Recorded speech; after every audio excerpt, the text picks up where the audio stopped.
कुल में से सलाह करके अपने कुल का आदमी उस राजगद्दी पर बिठा देते हैं कि जिसको मार देते हैं, अगर से वो भी जुल्म करने को लग जावे कि जो बनियों ने अपने कुल का बिठाया हुए तो बदनामी राजा बादशाह के कुल को ही देते हैं, तो बदनामी भी उन्हीं को ही लगती है। और जबकि राज डूबा तो कुल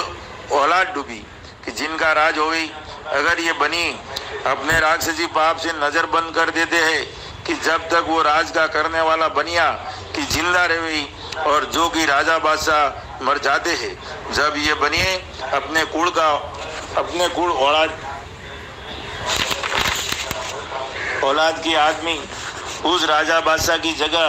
कि जो राजा बादशाह मर गया राज करने को बिठा देते हैं और वो राज करता है, तो वो राज का करने वाला बनिया कि जो राजगद्दी पर राज करने के वास्ते बैठा, वो राजा बादशाह की औरतों को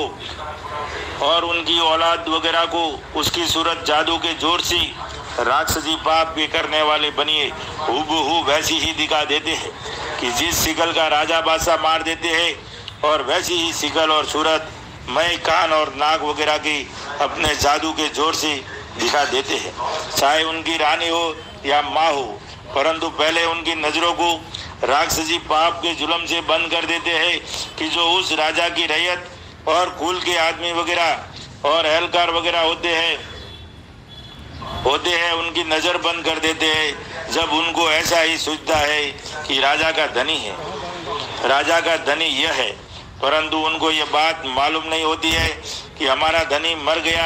और ये दूसरा चल करके और ही धनी आया है, सो मालूम नहीं होता है। क्योंकि जब नज़र बंद हो जाती है,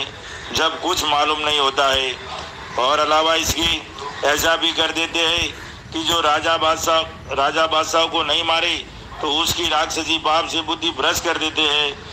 इससे वो जुल्म करने को लग जाते हैं और राज को डबो देते हैं। और जबकि जुल्म करते हुए देखते हैं तो दूसरे राज को ले लेते हैं। जब वो आप ही डूब गया, सो इन बनियों के ऐसे जाले, क्योंकि जब बाजीगर तमाशा करते हैं तो तमाशगीर जमे हो जाते हैं, तो उस वक्त सबकी नज़र बंद हो जाती है। तो उनको बाजीगर अपने